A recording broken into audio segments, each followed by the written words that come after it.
3 science. चलो पढ़ते हैं सेपरेशन ऑफ सब्सटेंसेस के बारे में। तो कल मैंने थोड़ा बहुत आपके इसके पहले भी मैंने आपको इसके बारे में कुछ बतलाया है। क्या बतलाया है कि जो चीजें होती हैं वो आपस में मिल सकती हैं, मिक्स हो सकती हैं।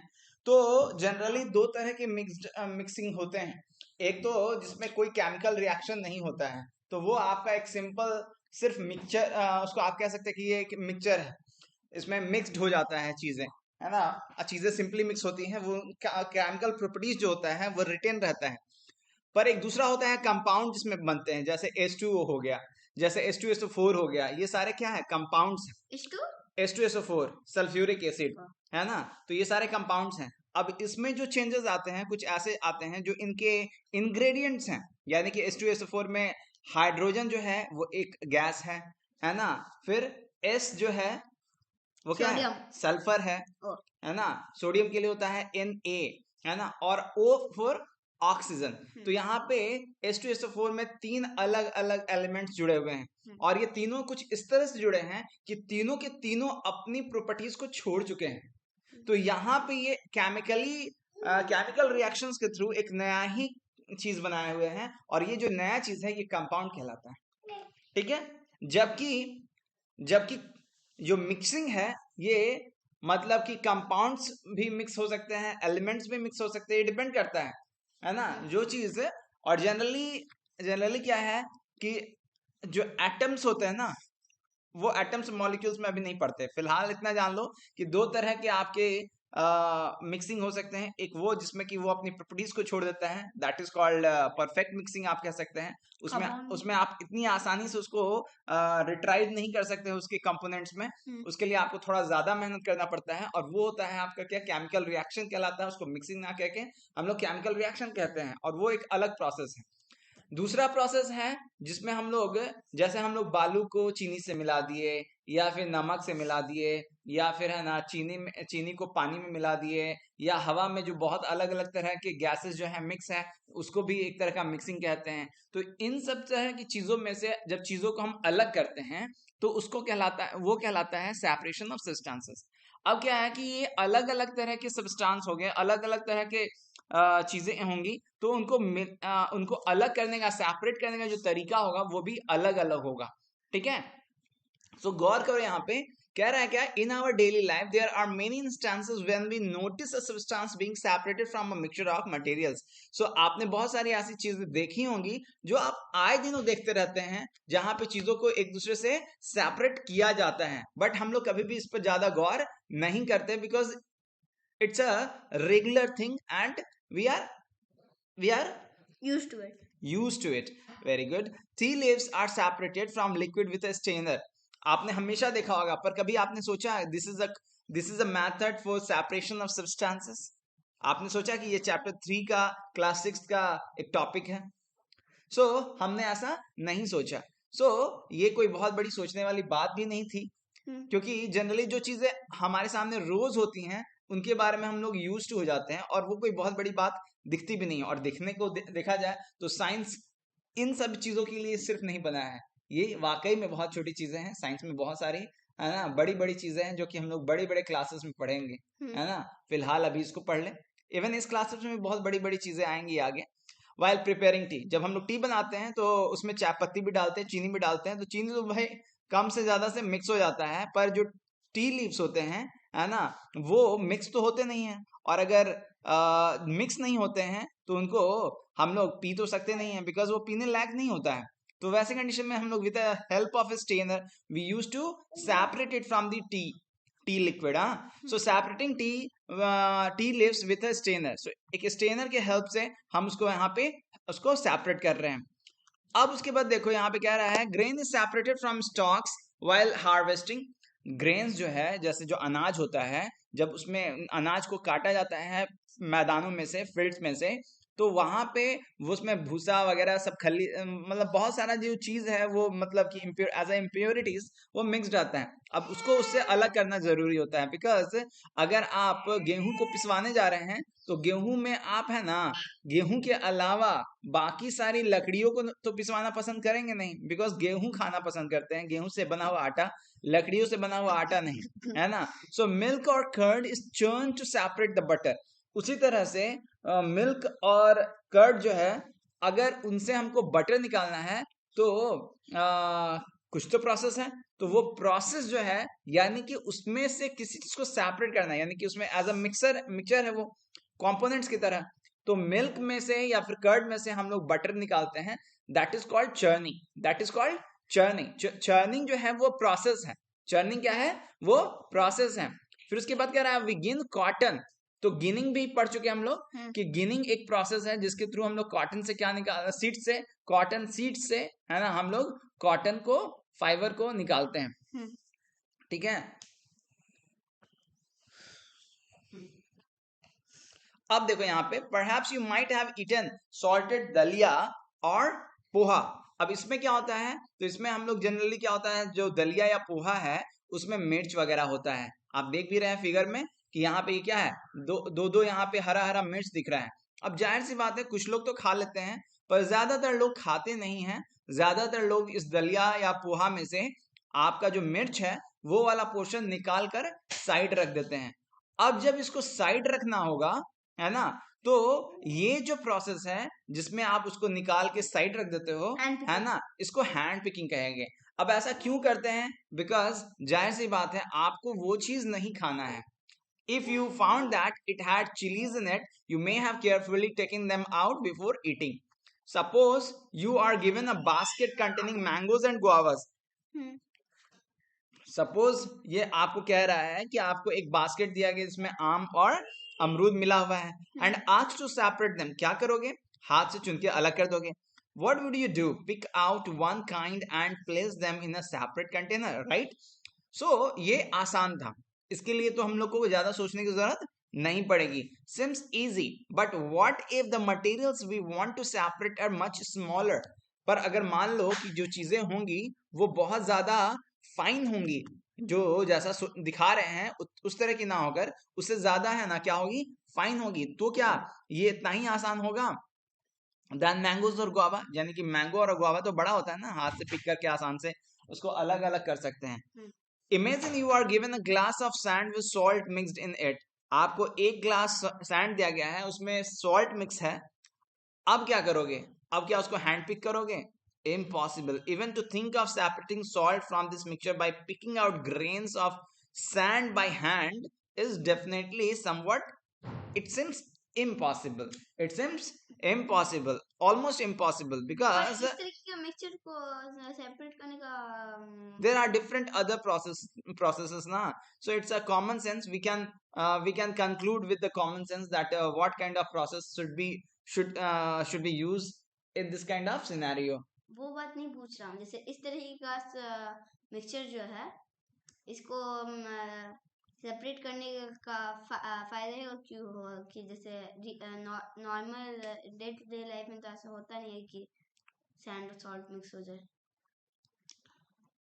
फायदा होगा, आपको फायदा बताते हैं क्या फायदा होगा।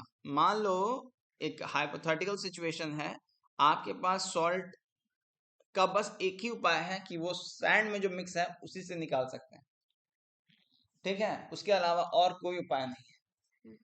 यहाँ पे हमारे यहाँ क्या है ना, हम लोग डिमांड एंड सप्लाई पे सब कुछ काम करता है।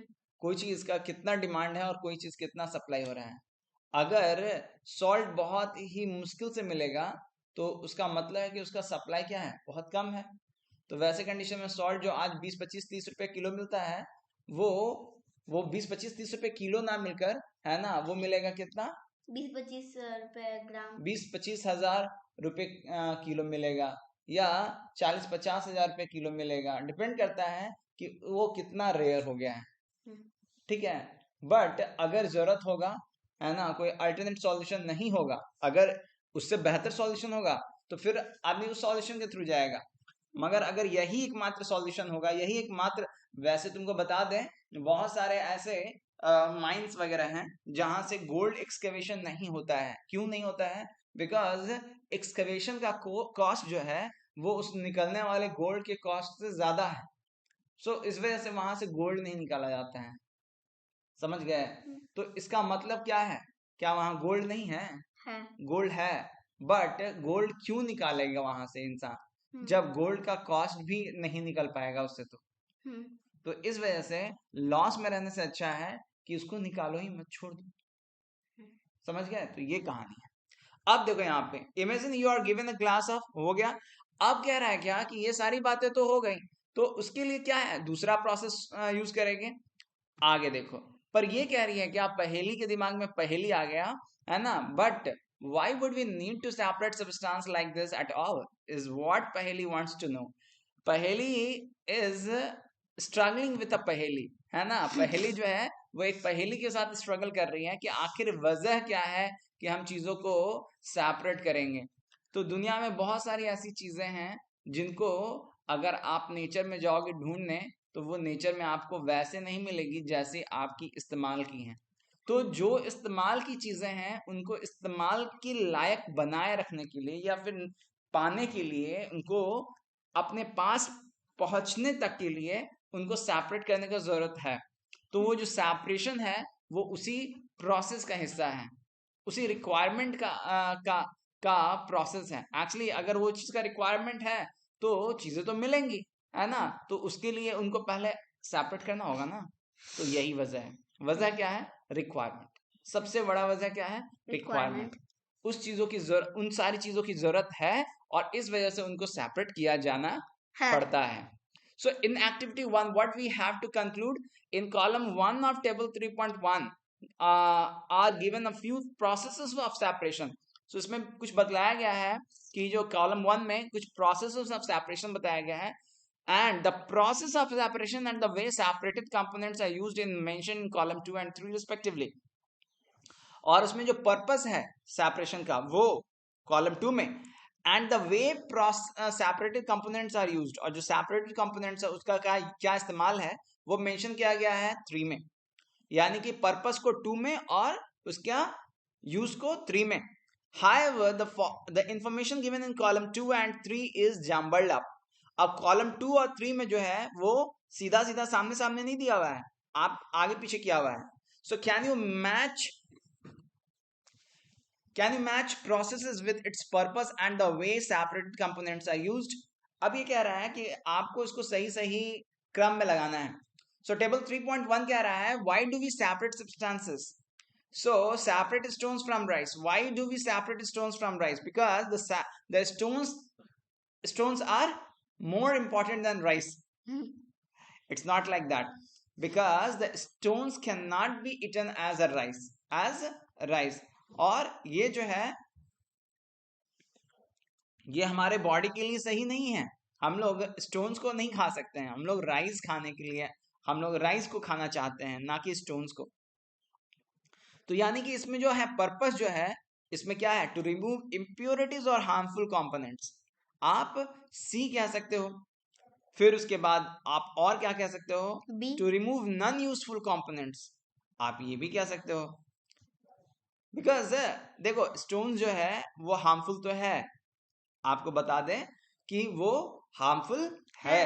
आप अगर मिट्टी पत्थर खाओगे तो ये आपके बॉडी के जो वेसल्स हैं, ब्लड वेसल्स हैं, उनमें जाके ये क्या करेगा, तो जस्ट अननेसेसरी है ना स्पेस ऑक्युपाई करेगा। आपके ब्लड सर्कुलेशन में है ना ऑब्स्ट्रक्शंस क्रिएट होगा, आपका ब्लड प्रेशर हाई होगा, फिर उसके बाद है ना हार्ट अटैक, ब्रेन हैमरेज और भी तरह तरह के प्रॉब्लम्स, किडनी फेलियर, ये सारी चीजें हो सकती हैं।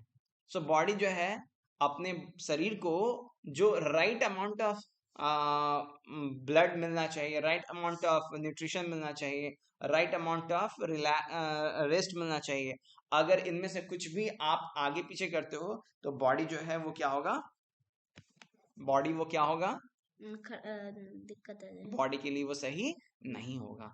नेक्स्ट है to separate two different but useful components. So definitely the stones are not useful at all. So definitely it is not like that.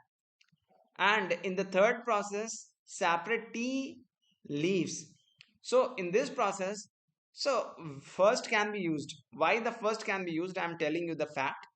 Because to separate two different but useful components.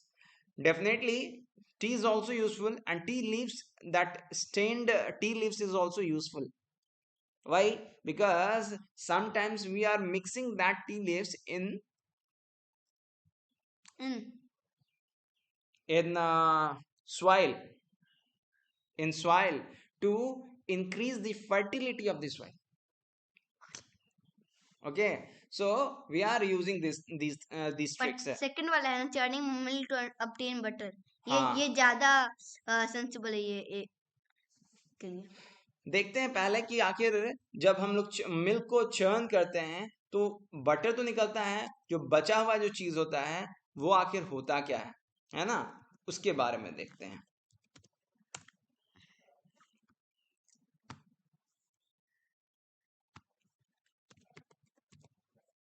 Left over. When my husband doesn't watch the memes I share. पराये लोगों से क्या शिकायत करनी. After खाओ तो अपनों के ज्यादा चुभते हैं. Churning. When my husband doesn't watch the memes I share. पराये लोगों से क्या शिकायत करनी.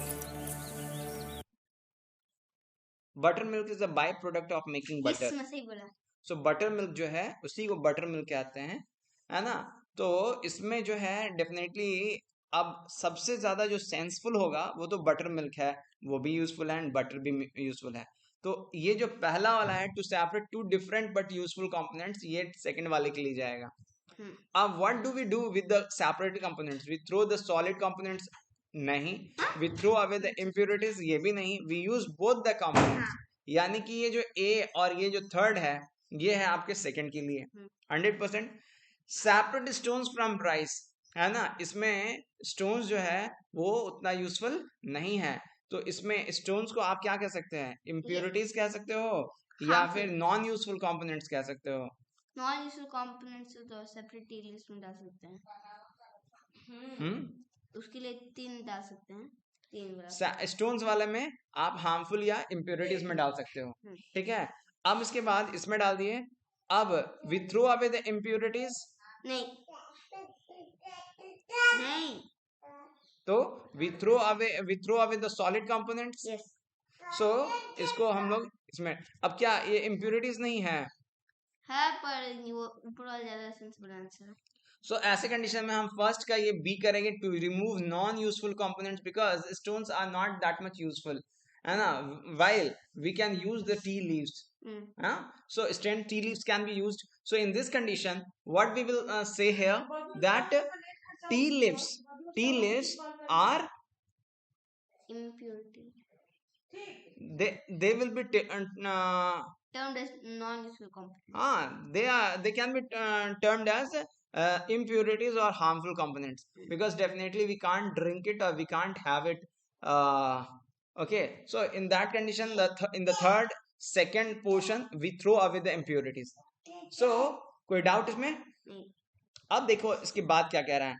we see that before we use a substance we need to separate harmful or non useful substance.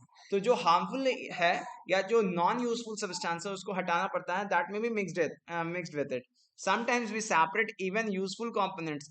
we need to use them separately. कभी कभी क्या होता है कि जरूरत का तो दोनों है पर हमको एक्चुअली दोनों को मिक्स करके नहीं यूज करना है, हमको दोनों को अलग अलग यूज करना है. चर्निंग मिल्क तो ऑब्टेन बटर, उसमें बटर मिल्क और बटर को साथ में नहीं यूज कर सकते.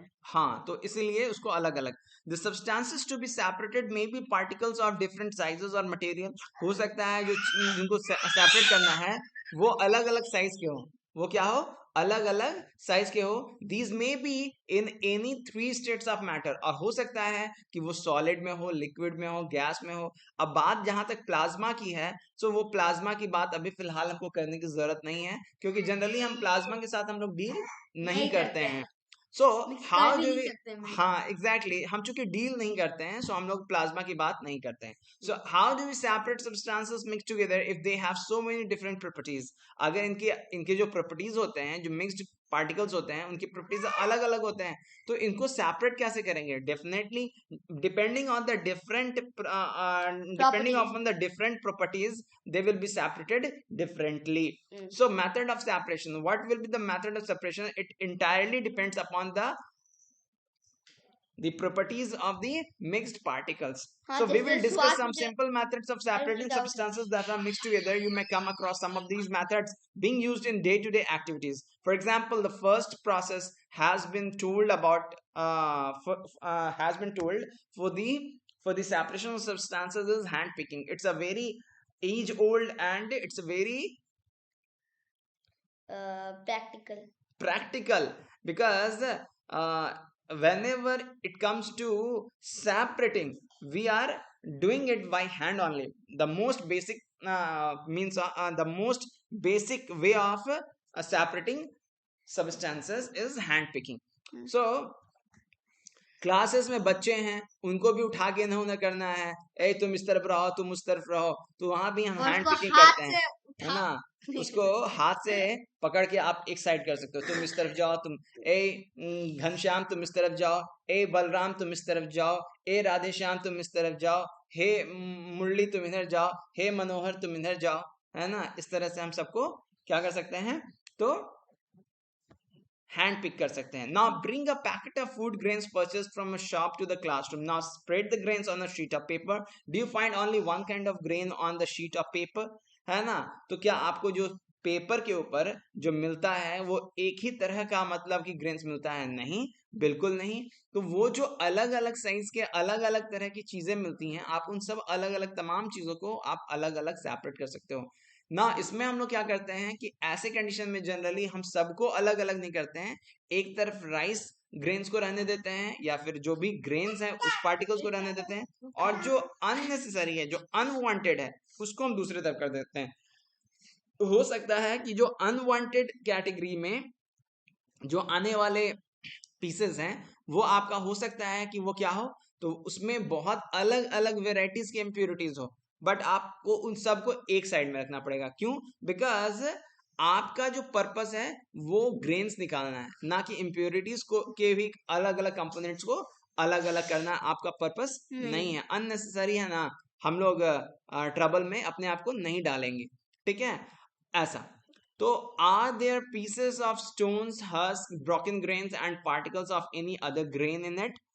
बिल्कुल मिलेगा ही मिलेगा. Now remove with your hand the pieces of stone, husk and other grains from it. ठीक है, ऐसा हम इसको अलग अलग रिमूव करेंगे. So this method of hand picking can be used for separating slightly larger sized impurities like the pieces of dirt, stone and husk from wheat, rice or pulses, है ना. आप फिगर 3.3 में देखिए, ये यहाँ पे दिखा रहा है कि इसमें एक आदमी बैठकर यहाँ पे कुछ चीजों को सेपरेट कर रहा है. तो ये जो सेपरेशन प्रोसेस है आप बड़े बड़े चीजों के लिए इस्तेमाल कर सकते हैं. बड़े बड़े चीजों का मतलब जिसमें बड़े पत्थर हो गए या छोटे छोटे ही मगर मतलब कि कंसिडरेबली वो बड़े साइज के हैं और उनको आसानी से देखा जा सकता है, उनको आप अलग कर सकते हो. और थोड़े बहुत हैं, है ना. बहुत ज्यादा होगा तो अगर मान लो आधा आधा अनाज होगा और आधा आपका वो होगा, तो उसमें उसको सेपरेट करना बहुत ज्यादा टफ हो जाएगा. तब वैसे कंडीशन में फिर कोई दूसरा प्रोसेस यूज करना पड़ेगा. हैंड पिकिंग तभी यूज होता है जब ऑलरेडी वो बहुत हद तक मतलब क्या होगा, बड़ा होगा, मतलब कि चीजें अपने आप पहले ही सॉर्टेड होगी. अगर सॉर्टेड नहीं है, जैसे शुरुआत में जो एग्जांपल दिया था glass of sand with salt mixture, उसमें नहीं कर सकते हैं, उसमें नहीं कर सकते. Exactly. The quantity of such impurities is usually not very large. ऐसे कंडीशन में जो इम्प्योरिटीज होगी वो बहुत ज्यादा नहीं होगी. So in such situations we find that the hand picking is a convenient method of separating substances because इसमें कम होता है impurities, तो इसी वजह से हम हाथ से उसको चुन सकते हैं. अगर impurities बहुत ज्यादा होगा तो ये प्रोसेस जो है वो कन्वीनियंट नहीं होगा. और जनरली सी बात है, सोचने वाली बात है, प्रैक्टिकल वाली बात है कि ये प्रोसेस से अगर हम लोग अगर जाएंगे तो जितना का अनाज खाकर हम एनर्जी नहीं गेन करेंगे, उससे ज्यादा हम लोग उससे ज्यादा हम लोग है ना हैंड पिकिंग में एनर्जी लूज कर देंगे. तो ये तो कुछ ऐसी ही बात हो गई कि हम बाइक में पेट्रोल डलवा के जा रहे थे कहाँ, कमाने, और जितना कमाए नहीं उससे ज्यादा का पेट्रोल भरवा लिए, है ना. है कि नहीं? बहुत अच्छा काम. Am I right? Am I right? My examples are superb ना. Okay, just go through it. ना तो उससे ज्यादा का हम लोग पेट्रोल नहीं भरवा सकते जितना हम लोग कमाते हैं. अगर कमाते हैं 4 रुपया तो कम से कम है ना 2 रुपया तक का या 3 रुपया तक का भी पेट्रोल चलेगा, बट 1 रुपया तो बचना चाहिए. और ऐसे कंडीशन में क्या है कि 4 रुपया का पेट्रोल, 4 रुपया का कमाई है और 5 रुपया का पेट्रोल है, तो ऐसा नहीं चलेगा. तो सोचने वाली बात है कि हम लोग के लिए वो फिजिबल होना चाहिए. बट कभी कभार क्या होता है, भैया वही अनाज है, सिर्फ मान लो दुनिया का सारा अनाज खत्म है और एक ही अनाज आपके सामने रखा है जिसमें आधा कंकड़ आधा अनाज है, तो फिर तो भैया वो तो एक अलग ही अपना तो और स्वैग है। मेथड्स नहीं है? तो इसमें भले ही उतना ही है, पर वैसे कंडीशन में है ना हम लोग सीविंग नाम का एक चीज होता है। सीविंग नाम का चीज होता है, बिल्कुल एग्जैक्टली तो वैसे कंडीशन में है ना हम लोग दूसरे प्रोसेसेस का इस्तेमाल करेंगे। ठीक है, आओ देखते हैं। पहले देखते हैं थ्रेसिंग क्या आता है। थ्रेसिंग थ्रेसिंग, हाँ, थ्रेसिंग मतलब होता है ना कूट देना है ना। थ्रेस, हाँ, कूट देना। कहता है ना कि तुमको तो he thrashed him, है ना। ठीक है, you must have seen bundles of wheat or paddy stalks lying in the field after क्या? आफ्टर हार्वेस्टिंग द क्रॉप, यानी कि फसलें कट गई हैं खेतों में, मैदानों में, और वहां फसलों को काटने के बाद उनके बड़े बड़े बंडल बना दिए जाते हैं। अब ये जो बंडल बनाए जाते हैं उनके पीछे का रीजन, बंडल मतलब वो नहीं जो आप बोले तो ऑलरेडी मैं पूछने वाला था, सॉरी। नहीं, हम बताएंगे, अभी बताएंगे। बंडल किसको कहते हैं?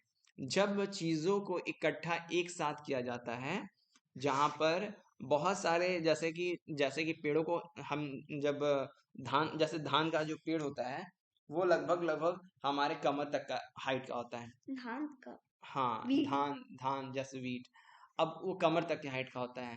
अब उसमें मान लो कि जस्ट है ना 1 स्क्वायर मीटर का धान हम लोग क्या किए, काट लिए। 1 स्क्वायर मीटर में जो धान उगा है, या फिर आप कह सकते हो कि 0.25 स्क्वायर मीटर में जो धान उगा है, अब जाहिर सी बात है 0.25 स्क्वायर मीटर में जो धान उगा है वो इतना ज्यादा है कि उसको हम अपने दोनों हाथ से या फिर एक हाथ से है ना हम होल्ड कर सकते हैं, उससे ज्यादा बड़ा हम होल्ड नहीं कर सकते हैं। तो अपने कन्वीनियंस के हिसाब से, होल्डिंग कैपेसिटी के हिसाब से हम छोटे छोटे बंडल्स बनाएंगे। अब ऐसा क्यों करेंगे? अब उसको होल्ड करके हम एक साथ टाई करेंगे, नहीं, अब बता रहे हैं। अब उसको क्या करेंगे, हम होल्ड करके एक साथ बंडल बनाएंगे, नीचे से में बांध देंगे, बांध दिए, अब एक बंडल बन गया, ऐसा दूसरा बंडल बन गया, पूरा खेत के हर पेड़ का जो है ना वो क्या किए, बंडल बना दिए। अब थ्रेसिंग क्या होता है, इसमें एक मशीन होता है। ठीक है, थ्रेसिंग जो होता है इसमें मशीन होता है। पहले थ्रेसिंग जो है वो सिंपली हम लोग क्या करते थे, तो जमीन के ऊपर या फिर एक लकड़ी का तख्ता होता था उसके ऊपर पटक पटक के भी ये काम किया जाता था, है ना। जैसे कहते हैं ना थ्रेस कर देना, मतलब खूब पीटना, खूब पीटना। इसमें भी पिटाई के लिए मशीन भी है, जिसमें है ना ज्यादा, क्योंकि पीटने वाले को भी तो ताकत लगाना पड़ता है ना, तो कोई पीटना भी नहीं चाहता है अगर वो फायदेमंद ना हो तो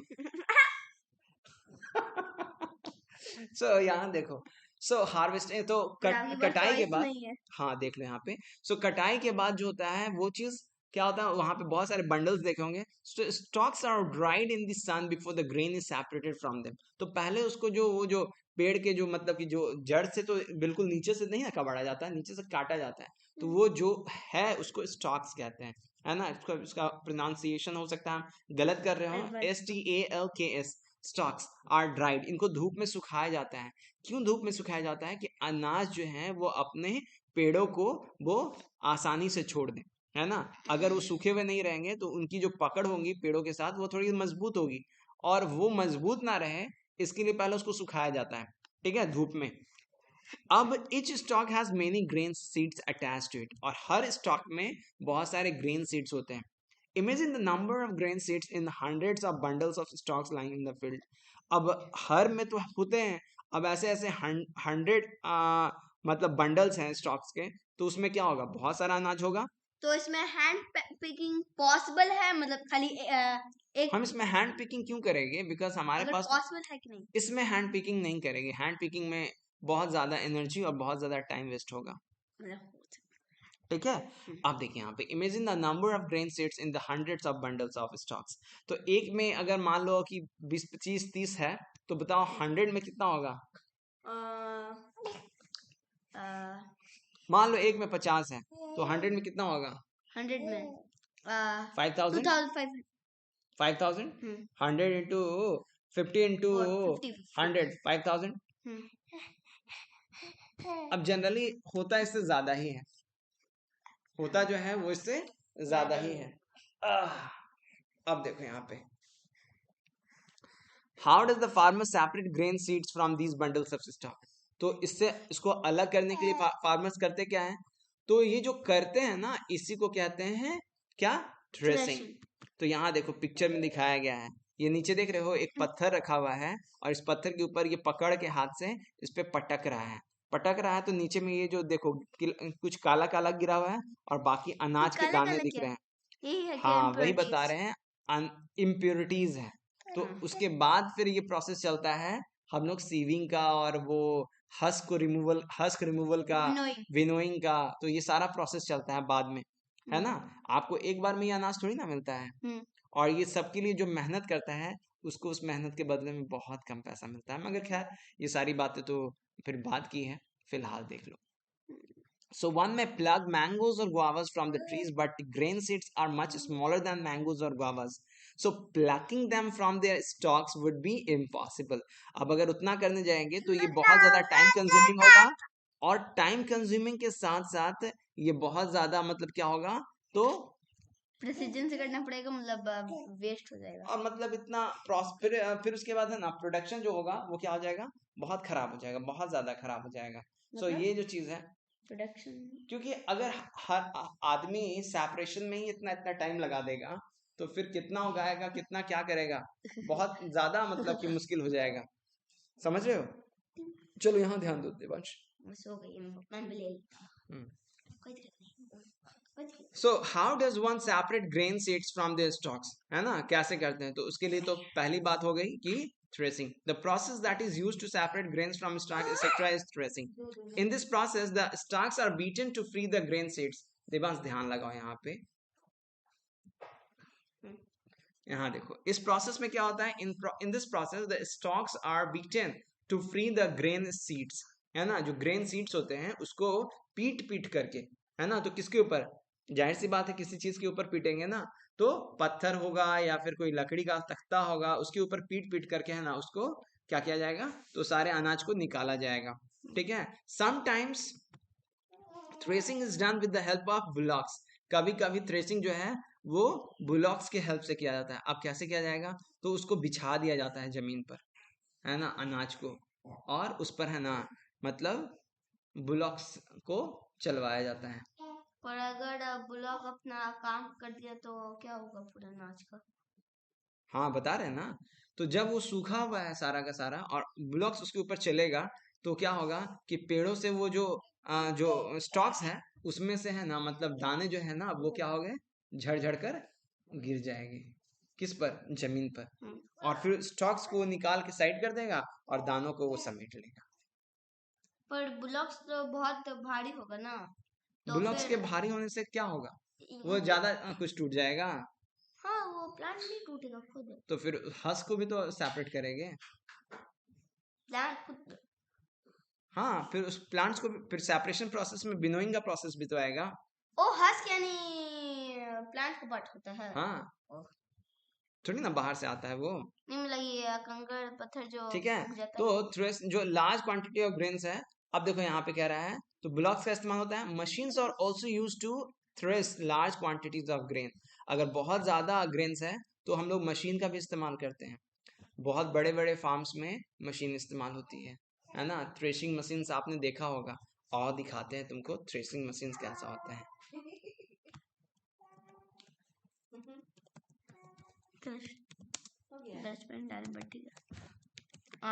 थ्रेशिंग मशीन,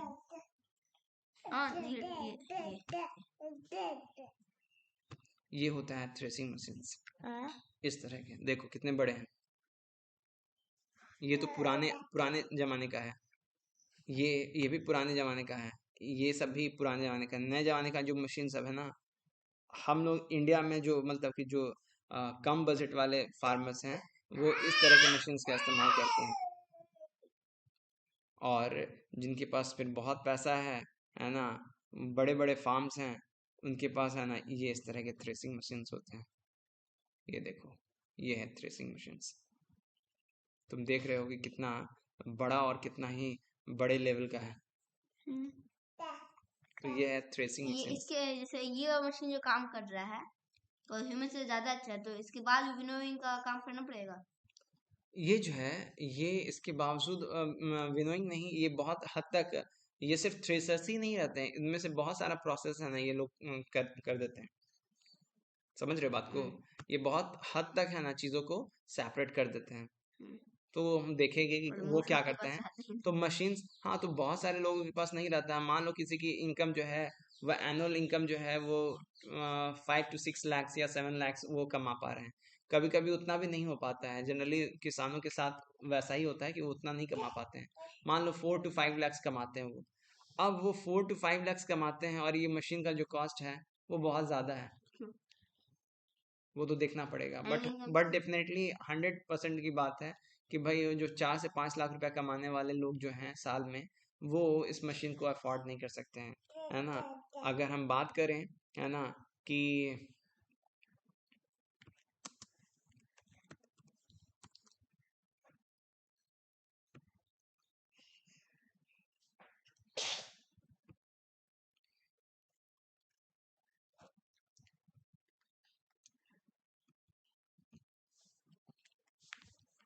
देखो ये रहा थ्रैशिंग मशीन्स, है ना।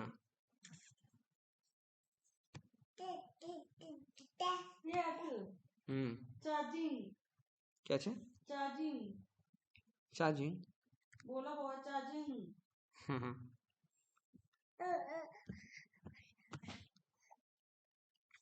चार्जिंग एक मिनट। अचानक से कुछ भी बोल लेता है। चार्जिंग अभी इसमें क्या है ना, सब कुछ डालना पड़ेगा तब जाके बताएगा।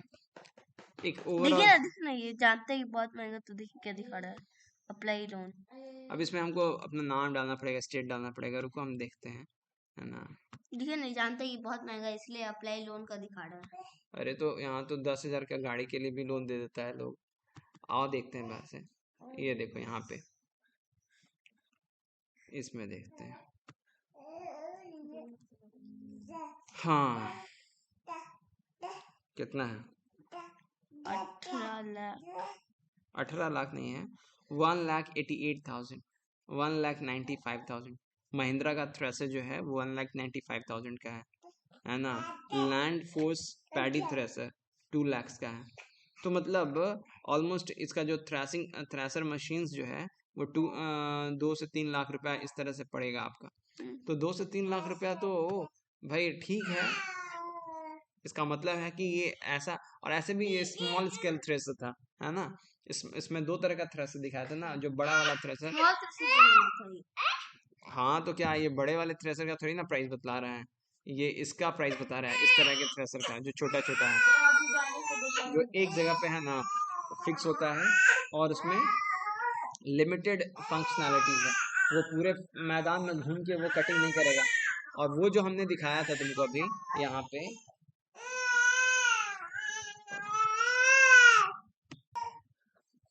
ये देखो यहाँ पे जो बड़ा थ्रेसर्स होता है उसके बारे में देखो। यहाँ पे ये यहाँ पे बड़ा थ्रेसर्स ये है आपका, है ना। ये जो थ्रेसर्स है तुम देख रहे हो ना कितना हैवी ड्यूटी है। अब इस तरह का थ्रेसर्स तुमको 2-2.5 लाख में तो मिलने से रहा, है ना। ये तुमको 40-45 लाख में तुमको होगा। जो 2 लाख में मिलेगा वो बहुत ज्यादा मिलेगा। तो कुछ इस तरह का मिलेगा, 2 लाख में, 1 लाख में, 1.25 लाख में, 1.5 लाख में, ये इस तरह का थ्रेसर्स मिलेगा। समझ गए? इस तरह का जो बड़ा थ्रेसर्स है ना, ये तो 18-15 लाख, 20 लाख इस तरह से होगा।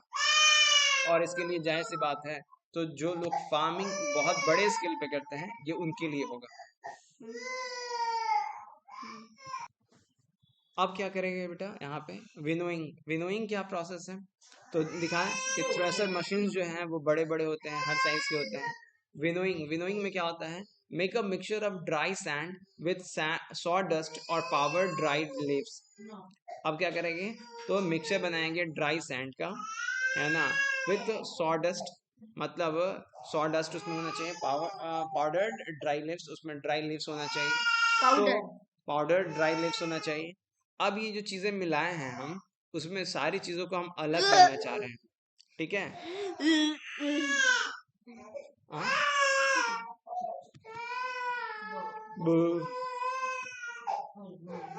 This mixture on a plate और अ न्यूज़पेपर। अब इस मिक्सचर को हम एक प्लेट पर या न्यूज़पेपर पे रखेंगे। सो इस मिक्सचर को क्या करेंगे, प्लेट पे या न्यूज़पेपर पे रख देंगे। Look at this mixture carefully. अब गौर से देखेंगे क्या है भैया। तो अलग अलग चीजों को हम वहां पे किए हैं, बैठो, बैठने के लिए कहे, सोने के लिए नहीं कहे। So look at this mixture carefully. Can two different components be made out easily? है ना? क्या उनको आसानी से हम लोग अलग अलग कह सकते हैं? Are the sizes of particles of the two components similar? है ना? Would it be possible to separate the components by hand picking? Definitely ये possible नहीं है. Now take your mixture to an open ground and stand on a raised platform. Put the mixture in a plate or sheet of paper. Hold the plate or sheet of paper containing the mixture at your shoulder height. Tilt it slightly, है ना? उसको हल्का सा क्या करेंगे, ये करेंगे, थोड़ा सा झुकाएंगे, so that the mixture slides out slowly, है ना? धीमे धीमे वो उससे नीचे आए. अब इससे होगा क्या, है ना? मतलब थोड़ी ऊंचाई पे खड़ा हो जाएंगे और उसको फिर हल्का हल्का गिराएंगे. जब गिराएंगे तो जो हवा चलती है ना, उस हवा के चलने से जो अलग अलग तरह की जो भारी चीज होगी वहीं पे गिर जाएगी. जो उससे हल्की होंगी वो थोड़ी सी दूर जाएंगी, और जो एकदम हल्की होगी वो और भी दूर जाएंगी. वो बेसिकली उड़ जाएगी. ठीक है. So do both the components sand and sawdust or powdered leaves fall at the same place? No, So is there a component that blows away? हाँ, कुछ चीजें जो होंगी वो उड़ जाएंगी. Did the wind manage to separate the two components? Yes. This method of separating components of a mixture is called winnowing. और ये जो प्रोसेस है जिसमें चीजों को हम लोग सेपरेट कर रहे हैं, इस सेपरेशन मेथड को विनोइंग कहेंगे, है ना? क्या कहेंगे? विनोइंग कहेंगे. So winnowing is used to separate heavier and lighter objects components of a mixture by wind और बाय ब्लोइंग एयर. कभी कभी इसका इस्तेमाल करने के लिए हम लोग पंखों को भी चलाते हैं, है ना? और मैं कहते कि हम हमेशा ये परफेक्टली ना काम कर पाएगा कि हो सकता है कोई पार्टिकल सबसे हल्का ज्यादा परफेक्टली तो बेटा दुनिया में कुछ भी नहीं है ना. परफेक्ट तो दुनिया में कुछ भी नहीं है. हम लोग number of different types of, है ना, हम लोग प्रोसेसेस करते हैं, तो जाके फाइनली, है ना, हम लोग को अल्टीमेटली, है ना, मतलब कि प्योर ग्रेन्स मिलते हैं. So winnowing is used to separate heavier and lighter components of a mixture by wind or by blowing air. तो हवा हम लोग चाहे तो खुद से, मतलब पंखे से देते हैं, या फिर हवा चल रही होती तो करते हैं. इस तरह से हम लोग करके चीज़ों को सेपरेट करते हैं. ठीक है. तो ग्रेन्स हम लोग को वहाँ पे मिल गया, जो कि जनरली लाइटर नहीं, काफ़ी हैवियर होता है, और जो हस्क और हस्क वगैरह है वो थोड़ा दूर चला गया. ठीक है. तो इस तरह से हम लोग क्या करते हैं, तो चीज़ों को सेपरेट करते हैं. ठीक है. आगे देखिए. This method is commonly used by farmers or separate lighter husk particles from heavier seeds of grains. So grains जो होते हैं वो heavy होते हैं, और heavy grains से जो lighter husk होते हैं, जो हल्के हल्के husk particles होते हैं, उनको separate करने के लिए ये winnowing process हम लोग use करते हैं, और ये किसानों के द्वारा बहुत यूज किया जाता है. The husk particles are carried away by wind. The seeds of grains get separated and form a heap, और एक बड़ा सा heap बना देता है near the platform for winnowing. The separated husk is used for many purposes such as for fodder of for cattles. Cattles के लिए as a fodder हम लोग इस्तेमाल करते हैं, यानी कि वो चारा वो जानवर खाते हैं और बहुत अच्छा और मीठा दूध देता है उसकी वजह से. ठीक है. अब आगे देखिए सीविंग. सीव मतलब चलनी से जो चाल देते हैं ना, उसको कहते हैं सीविंग. यहाँ पे जो पिक्चर 3.7 में pebbles and stones are remove from sand by sieving, है ना? तो स्टोन्स और पेबल्स को, है ना, स्टोन्स और पेबल्स को सैंड से सेपरेट किया जाएगा by the process of sieving. तो आपने कंस्ट्रक्शन साइट अगर देखा होता तो आपने ये देखा होता कि वहां पे इस तरह के सीवर्स लगे रहते हैं. क्या लगे रहते हैं? सीवर्स लगे रहते हैं. होल्स ना रेक्टेंगुलर शेप के होते हैं. इनके होल्स कभी रेक्टेंगुलर शेप्स के होते हैं, कभी स्क्वायर शेप्स के होते हैं, और वो कभी राउंड शेप्स के भी हो सकते हैं. डिपेंड करता है कि वो सीवर किस साइज का और कैसा लगा हुआ है. जब बड़ा वाले की बड़ी बात कर रहा हूँ. रेक्टेंगुलर शेप्स के जनरली नहीं होते हैं. स्क्वायर. ठीक है. अब देखो यहाँ पे. So sieving. Sometimes we may wish to prepare a dish with flour, है ना? कभी मान लो आटे वगैरह से, है ना, हम लोग को कुछ बनाना है, कुछ खाना पीना. आपने देखा होगा घरों में जनरली आटों को चाला जाता है. चाल कर उसमें से कुछ ऐसा ब्राउन कलर का कुछ बाहर निकलता है, और जो वाइट कलर का होता है वो अलग रहता है. तो ये जो वाइट कलर का अलग रहता है, ब्राउन कलर का अलग रहता है, ये अलग अलग क्यों रहता है? क्योंकि कुछ ऐसा है जिसको एज ए इम्प्योरिटी हम लोग हटाना चाहते हैं. We need to remove impurities and brand. हम लोग क्या चाहते हैं, हम लोग इम्प्योरिटीज को और ब्रांड को that may be present in it, है ना, उसमें हो सकता है. So what do we do, क्या करते हैं, we use a sieve and pour the flour in it. उसमें है ना हम लोग सीवर का इस्तेमाल करते हैं और सीव कर देते हैं. फिगर 3.6 में आपको ये भी दिखलाया गया है इस तरह से. कभी आपने किसी को देखा है ऐसे करते हुए? शायद देखा होगा हम लोग के अपने घर में ही, है ना, ये चीज हम लोग के यहाँ भी होती है. So, sieving allows the fine floor particles to pass through the holes of the sieve while the bigger impurities remain on the sieve. तो उसमें से आटा तो नीचे चला जाता हाँ है देखा और हूँ, जैसे impurities जो होता है वो ऊपर रह जाता है. अब इसमें क्या है कि सिंस वो impurities हम नहीं चाहते थे कि वो आटे में मिक्स होके फिर आटे का स्वाद जो है वो खराब करे, है ना, क्योंकि जाहिर सी बात है उसका टेस्ट जो है हम लोग को अच्छा नहीं था, या फिर टेस्ट हो सकता है कि टेस्ट तो अच्छा फिर भी हो, पर हो सकता है वो हमारे हेल्थ के लिए सही नहीं होता. तो इस वजह से हम लोग हटा दिए, चाहे पर्पस जो भी हो, पर डेफिनेटली विदाउट पर्पस तो कोई काम होता नहीं, है ना. तो किसी भी पर्पस से हम उसको रिमूव करेंगे. ठीक है. Usually a bag full of wheat is poured on a slanting sieve, है ना. हम लोग क्या करते हैं, स्लैंटिंग, स्लैंटिंग मतलब थोड़ा तिरछा होता है ना, सीधा सीधा नहीं, थोड़ा सा स्लैंट करता हुआ. The sieving removes pieces of stones, stalk and husk that may still remain with wheat after threshing and winnowing. तो ऐसा ये कह रहा है क्या कि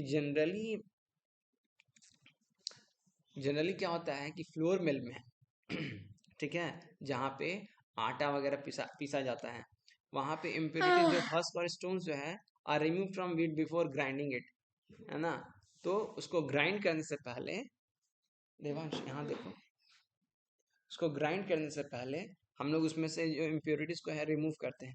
अब रिमूव करने का जो प्रोसेस है, विनोइंग वगैरह हो गया, वो सब भी हो गया, है ना. फिर उसके पहले क्या था, आपका थ्रेसिंग था. थ्रेसिंग के बाद विनोइंग हो गया. वो सब कुछ करने के बावजूद हो सकता है अब उसके बाद भी, है ना, हो सकता है कि अभी भी कुछ प्रॉब्लम्स उसमें बच गए हो. तो हम लोग क्या करते हैं उसमें जनरली कि एक पूरा का पूरा बैग डाला जाता है स्लैंटिंग सीव पे और वहाँ उसको सीव किया जाता है. तो वहाँ जब सीविंग प्रोसेस चलता है तो उसमें से जो कंकड़ पत्थर होते हैं या फिर जो हस्क होते हैं वो सेपरेट होते हैं. ठीक है. अब देखो, अब ऐसा हो गया. You may have also noticed similar sieves being used at construction sites. So ऐसा घर में इस्तेमाल होता है. इससे बड़ा वाला आपका फ्लोर मिल्स में यूज होता है, बट कंस्ट्रक्शन साइट्स में भी आपको इस तरह का आपको यूज होता है, जैसा कि हम आपको बताएं. पर यहाँ पे किस चीज को, पेबल्स और स्टोन्स को सैंड से अलग किया जाता है. Activity 4, bring a sieve and a small quantity of flour from home. घर से आटा नुका कर ले आओ मतलब घर से आटा ले आओ, है ना, ऐसा कुछ नहीं कह रहा है यहाँ, नुका के ले आओ, छिपा के ले आओ. ब्रिंग अ सीव, एक सीव लाओ, थोड़ा आटा लाओ क्लास में. Sieve the flour to separate any impurities in it. उसमें किस तरह का अगर इम्प्योरिटीज है तो उसको सेपरेट करो. Now make a fine powder of chalk pieces. अब चॉक पीस का फाइन पाउडर बनाओ and mix it with the floor. और उसको आटे के साथ मिला दो. ठीक है. अभी क्या किए हम लोग, आटा था, चॉक को उसमें मिक्स करेंगे. बाप रे बाप, मैं बोलेंगी ना कि हाँ. खुद का घर का तो आटा तो वेस्ट कर ही रहा है, स्कूल में आकर ना हमारा चौक भी ले रहा. Very good. So can we separate the flour and the powdered chalk by sieving? No, no, no, no, no, no, no, no, no, no. तो देखते हैं कि वाकई में कर सकते हैं कि नहीं. ऑलमोस्ट नो, क्योंकि सीविंग में क्या होते हैं, जो होल्स होते हैं वो काफी बड़े बड़े होते हैं, है ना. होल्स जो होते हैं वो इतने तो बड़े होते हैं कि भाई आपका जो पाउडर्ड चॉक है और जो फ्लोर है लगभग दोनों ऑलमोस्ट का साइज लगभग लगभग सेम जैसा होता है. तो उनको with the help of sieving, इसको पानी में मिलाकर ना, सुन रहे हैं पापा, इसको पानी में मिलाकर हाँ, चॉक तो पाउडर मिल जाएगा. चॉक पाउडर मिल जाएगा. नहीं मिलेगा. सॉल्युबल है चॉक.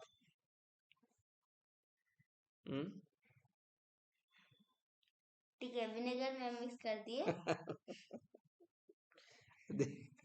मिक्सर में मिक्स कर दिए अरे बेटा, चॉक पाउडर तो मिक्स हो जाएगा और जो सैंड जो है चॉक बच जाएगा। पाउडर मिक्स होगा कि नहीं होगा, चलो आगे देखते हैं, अभी देखते हैं। हाँ ठीक है।